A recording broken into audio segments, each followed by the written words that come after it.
Partout en France, aujourd'hui, il y a une mobilisation, il y a plus d'une quarantaine de villes concernées. Le MEDEF est bien investi dans pas mal d'endroits. Je viens d'avoir au téléphone tout de suite des copains qui sont à Châlons, qui ont investi le MEDEF et qui attendent de voir le secrétaire général. Ils y sont depuis 1 heure, eux, à l'intérieur. Nous, ils veulent qu'une délégation de 4 personnes rentre pour aller rencontrer je ne sais quel sous-fifre, lampiste. On a dans le dictionnaire des synonymes, on a du vocabulaire. Donc on va aller leur faire valoir ce qu'on a à leur dire. Ceci étant, on était déjà venus, on a donné les documents et aucune réponse. C'est-à-dire qu'ils ne nous répondent que par un silence méprisant. À un moment où ils sont juste en train de jouer avec nos vies, tout simplement. Ces gens-là sont inconséquents, sont complètement en dehors des réalités. Ils ne savent pas ce qu'on vit et c'est eux qui veulent présider à nos destinées. Donc il y en a juste un peu ras-le-bol, vraiment marre. Donc il faut à un moment montrer cette colère autrement que gentiment. Je pense qu'il faut qu'on passe un degré dans le fait de montrer les dents. C'est bien de les montrer, à un moment il faut mordre. Donc on en est là à mon avis. Aujourd'hui c'est censé être la dernière journée de négociation sur l'assurance chômage et les bruits qu'on a qui sortent de la négo, c'est pas joli. C'est-à-dire que, et Benoît tu me disais qu'il semblerait que les droits rechargeables... Oui, visiblement ils ont déjà adopté le principe des droits rechargeables pour l'ensemble des chômeurs. Voilà. Ce qui est un truc absolument abominable quand on se penche sur les chiffres et sur les courbes, ce que ça peut donner, c'est-à-dire que très clairement, ça peut faire des économies. De toute façon, ils jouent avec les économies puisque les chiffres sont faux. Aujourd'hui, on a des preuves comme quoi l'analyse sur laquelle ils sont partis, l'analyse qu'ils nous font depuis 11 ans, est basée sur une hypothèse de départ fausse. C'est comme en mathématiques, ça. C'est-à-dire que quand tu prends une hypothèse fausse au départ, à l'arrivée, ça ne peut pas être juste. Donc aujourd'hui, il n'y a pas de déficit de l'assurance chômage. Ce déficit n'existe pas. Si on prend les courbes, si on prend les indemnisations d'un côté qui sont versées quand on reçoit le chômage, et si de l'autre côté on compte les cotisations qui sont versées quand les gens travaillent, on est bénéficiaire. Là où le déficit arrive, c'est dans les frais de fonctionnement de l'UNEDIC. Ça vous cause ça? C'est-à-dire que tout d'un coup, on se rend compte que ces gens qui ont des bureaux dorés absolument hallucinants, ça coûte. Ça, c'est ça le déficit. Le déficit, c'est la fusion ACDIC ANPE. Ça a coûté une blinde. À ce moment-là, l'UNEDIC était bénéficiaire. Troisième chose qui coûte, c'est quand Pôle emploi paye des prestataires extérieurs pour faire trouver du travail, c'est-à-dire qu'ils payent des gens pour faire leur boulot. Ça coûte une blinde. Toutes ces choses-là, ça participe effectivement d'un déficit à l'arrivée qui est de l'ordre de 4 milliards, aujourd'hui. Mais quand on calcule, nous, depuis, avec le recul des années, là où on en est, c'est-à-dire que si on est stable, c'est-à-dire que nous, on ne coûte pas plus cher qu'il y a 11 ans. Et il y a un moment où stop. Alors visiblement, en fait, on ne va pas être reçu tout à fait complètement par un sous-fifre, puisque c'est une élue du MEDEF, donc c'est pas simplement les techniciens du syndicat, c'est une élue du syndicat, une des vice-présidentes qui va recevoir la délégation de 4 personnes. Elle a interrompu pour nous une réunion, on la remercie, et donc elle va nous recevoir maintenant. Voilà. Donc la délégation va y aller, si vous voulez suivre, vous pouvez. On rend juste hommage à donc Madame Véronique Guillot, secrétaire générale du MEDEF de Côte d'Or, qui nous a reçus avec beaucoup de gentillesse et d'incompétence. Voilà. Mais non, mais on dit sans agressivité à son égard, mais de fait, cette dame ne connaît absolument pas notre secteur, ne sait pas quelles ont été les propositions faites vraiment par sa... Enfin, en gros, voilà, donc c'était une sorte de petit peu moment de découverte, un petit peu comme ça, partagé. Voilà. Donc on a obtenu le fait que dorénavant on sera à 507 heures en 2 ans,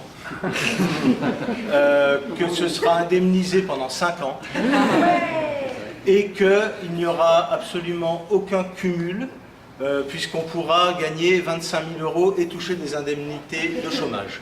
Et la prime de mort, On va savoir comment faire. seule chose que cette dame, encore une fois, attentive et tout à fait courtoise, l'engagement qu'elle a pris, c'est de faire remonter. Donc à la fois au président du MEDEF Côte d'Or, M. Kern, on a demandé à nous voir rencontrer, mais y compris auprès de M. Pillard, qui est donc le négociateur pour le MEDEF à Paris en ce moment, et y compris à M. Gattaz, qui est donc le fils de son père. Voilà. La question principale qu'on a posée, à savoir pourquoi le 13 février, le MEDEF a déposé cette espèce de brûlot provocateur et assez incompréhensible, avec une proposition centrale qui était un seul régime d'indemnisation pour l'ensemble des chômeurs, ce qui est quand même la chose qui a déclenché tous les mouvements dans lesquels on est actuellement. La réponse est, il n'y en a pas. Voilà, ils ne savent pas. Ils ne savent pas, et Madame Guyot s'étonne. On fait quand même, on porte témoignage de son étonnement pour que ça remonte à son propre syndicat. C'est-à-dire s'étonne, puisque le syndicat auquel elle appartient est un syndicat, le MEDEF, qui a une grande pratique du dialogue social. Ce qu'elle nous a rappelé, je le dis sans ironie, ce qu'elle nous a rappelé, c'est sur quoi elle a insisté. Donc elle-même ne comprend pas pourquoi le MEDEF est allé à cette négociation avec des propositions qui n'avaient absolument pas été discutées. Ça ne fait pas partie de la philosophie de ce syndicat, visiblement. Normalement. Donc ça remontera. Donc elle était très étonnée. Donc elle-même, visiblement, possibilité de fracture entre le MEDEF Côte d'Or et le national. Ils ont pas l'air, le MEDEF de Côte d'Or n'a pas l'air très solidaire de ce qui se passe en ce moment à Paris. Voilà. Puisqu'il n'y a pas eu de discussion et que le message ne remonte pas de la base. On pourrait faire une assemblée générale ici maintenant, on peut peut-être s'organiser avec elle ici. Un point de départ, non? Donc là, elle fait remonter, on verra si ce qui remonte redescend. Donc on a dit que très clairement aujourd'hui, ce type de négociation, entre guillemets, ça ne nous convenait évidemment pas. Qu'aujourd'hui on menaçait le MEDEF, puisque lui met en jeu nos vies. Aujourd'hui on menace le MEDEF, qu'ils seront seuls responsables de ce qui va arriver à partir de maintenant. C'est-à-dire qu'il y a effectivement des mouvements qui commencent à se lancer, des idées qui commencent à partir sur la menace sur les festivals, sur Cannes. Voilà, il y a des choses qui sont en train de monter, de grossir assez rapidement. Et donc, très clairement, il va falloir que tout le monde s'empare de ce mot d'ordre-là. Quoi qu'il arrive à partir de maintenant, ce sera de la responsabilité du MEDEF. Voilà, donc on leur a demandé également de faire passer ce message aux adhérents du MEDEF, les secteurs qui seront effectivement fortement touchés par des réductions d'activité dans nos secteurs, notamment les secteurs de l'hôtellerie, de la restauration, de l'artisanat, puisque Madame Guillot a beaucoup insisté sur le fait qu'au MEDEF, il n'y avait pas que des grandes entreprises, mais aussi beaucoup de PME, de PMI, de TPE, de très petites entreprises. Donc on lui a demandé d'aller voir du côté de ses adhérents ce qu'ils penseraient d'un vrai choc sur les festivals notamment. Il y en a dans cette région. Voilà. Il y en a un peu plus au sud. Oui, il y a le théâtre en mai. Il y a surtout Salon dans la rue qui n'a pas le même impact économique. Où sont nos copains actuellement au MEDEF entourés par la police? Puisque nous, on a la chance à Dijon d'être toujours des très gentils. Il y a d'autres endroits où ça l'est moins. À Marseille, ils se sont fait gazer, lacrymo et compagnie. Voilà, pour l'instant, nous, on est super gentils, mais il y a un moment, il va plus falloir qu'on soit gentils puisqu'on ne nous écoute pas. Il y a des modes d'action qui vont pouvoir s'articuler à partir de maintenant, mais il va falloir qu'on les utilise, puisque tant qu'on n'est pas entendu, on est pris pour des cons, soyons clairs. Donc, a priori, je ne sais pas si on aura la réponse des négociations de l'UNEDIC ce soir, dans la soirée, dans la nuit. Effectivement, on se tient informé. Il se réserve le grand poussière, enfin, ça peut aller oui, ça. Oui. Ce qui risque de se passer, pour être très pragmatique, ce qui est très dangereux, à mon avis, mais je pense qu'ils vont nous annoncer qu'ils ne s'occupent pas de l'intermittence ce coup-ci. Sauf que ils laissent le protocole de 2003. Il y a un grand danger là-dedans. Ils laissent en cours ce dans quoi on est. Alors après, les organisations de salariés,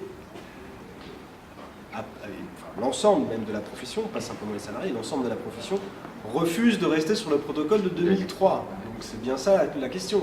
C'est tout à coup de dire qu'on ne veut pas rester dans 2003. Donc toute la question, ça va être notre capacité à nous mobiliser pour profiter de la provocation du MEDEF pour obtenir enfin la mise en œuvre du nouveau dispositif proposé par le comité de suivi, dont on rappelle qu'il est économe, puisque c'est 100 à 120 millions d'économies par rapport au système actuel.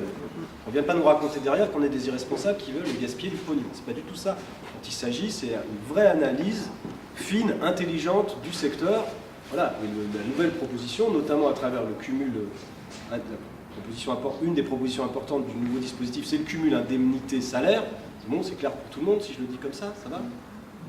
Donc de faire un plafond au-delà duquel vous ne pouvez plus cumuler du salaire avec de l'indemnité, pour que les indemnités redeviennent vraiment du salaire, enfin du revenu de substitution et pas du revenu de complément. Voilà. Et donc le système qu'on propose, évidemment, c'est un système qui permet de faire rentrer des plus fragiles, c'est-à-dire qu'ils soient moins durs d'entrer dans le système, mais qu'en revanche, il soit moins profitable à ceux qui sont bien lotis. C'est-à-dire qu'au-delà d'un certain revenu salarial, vous ne touchez pas d'ACEDIC. Le plafond proposé, c'est le plafond de la Sécu, c'est 3 000 €. Donc on dit aujourd'hui que si vous avez 3 000 € dans le mois, vous ne touchez pas d'ACEDIC, je ne vois pas en quoi c'est un scandale. Franchement, je suis sûr que pour 99% des intermittents, ça n'apparaîtra pas comme un scandale. Voilà. Donc c'est cette proposition qui est sur la table, c'est quand même extraordinaire. Les gens qui proposent quelque chose de vertueux par rapport à leur propre système ne soient pas du tout entendus. Ça, c'est quand même ahurissant. Voilà. Et ça, cette proposition, elle est chiffrée, c'est 100 millions d'économies directement sur le NEDI. On arrête de venir nous expliquer on ne sait pas quoi, sur un coup de cher et je ne sais pas quelle connerie. Non mais c'est surtout que dans cette histoire-là, excusez-moi parce qu'en même temps, quand on voit le fait qu'on est là tout partout en France, là, hein, tac tac, le truc qui est hallucinant dans cette histoire-là, c'est que qu'est-ce qu'ils mettent en face, en discussion? Qu'est-ce qu'ils disent? Ils disent, juste, vous avez à disparaître. Basta così, rien que ça. Je veux dire, on est capable d'encaisser des trucs comme ça. C'est fini l'esclavagisme, quoi. C'est bon, quoi. C'est ça qui est troublant là dans la discussion, c'est qu'il n'y a pas un argument. Zéro. Il n'y a pas un argument. Rien à dire. Quand on pose la question principale, qui est de savoir comment est-ce que le MEDEF a pu faire la proposition aussi stupide que de proposer un seul système d'indemnisation pour un ensemble de salariés qui ont des régimes d'activité qui n'ont rien à voir. Les intermittents, ils sont structurellement au chômage toute leur vie. C'est quand même pas du tout la même chose que quelqu'un qui rentre et qui sort de l'emploi. Donc dire à un moment donné, vous devez faire un système d'indemnisation qui soit le même pour un cadre qui va être dans une entreprise, faire 3 mois de chômage et passer dans une entreprise pour un intermittent du spectacle et dire les indemnisations de toutes ces personnes doivent être calculées pareil, c'est de la stupidité. Ou alors c'est très intelligent si tu pars du principe que c'est pour se friter entre les castes de chômeurs entre eux, pour foutre la merde. T'as dit le mot de provocation, je trouve ça pas bête. La provocation. Je pense pas que ces gens soient stupides. Non, aujourd'hui, le MEDEF a décidé de faire du syndicat de provocation, mais clairement. Et tu rameutes l'opinion publique aussi, parce que la moitié, 90% des gens ne savent même pas ce qu'on fait. On vous rappelle aussi que Gattaz vient d'expliquer que le pacte de responsabilité, pour ceux qui ne savent pas, donc c'est 30 milliards d'allègements de charges pour les entreprises sur la branche famille, que ces allègements de charges qui devaient théoriquement être la condition de création d'emplois, pourraient éventuellement servir à verser du dividende. Ça s'appelle de la provocation aussi, a priori. Il y a 3 jours dans la tribune, il dit quand même ça. Il dit, je me bagarre, messieurs, il était devant des entrepreneurs, et il dit, je suis en train de me battre pour qu'il n'y ait pas de restriction à ces 30 milliards qu'on vient d'obtenir, et pour que ça puisse servir aussi aux dividendes. C'est lorsque le MEDEF est pris, parce que le MEDEF c'est comme tous les syndicats, il y a des tendances. Aujourd'hui, Gattaz, comme c'est hier, il y a 10 ans, c'est la branche dure, c'est les ultras. C'est les plus conservateurs, c'est les anciennes industries lourdes, c'est les maîtres des forges du 19e siècle. C'est cette idéologie patronale-là, clairement, qui est en ce moment à la tête du MEDEF. Et ça, c'est pas la totalité des entrepreneurs français, donc je pense pas forcément qu'il y ait que ce soit un front complètement uni. Et je pense que c'est ça aussi qu'on doit faire entendre quand on a des interlocuteurs, c'est qu'ils sont quand même dirigés aujourd'hui par des fanatiques. Voilà. Et sinon, on se tient informé et on voit comment les choses évoluent. Et puis continuer à mobiliser, parce que c'est vrai qu'on est obligé de faire les appels 2 jours avant, et ce serait bien qu'on retrouve la capacité de mobilisation.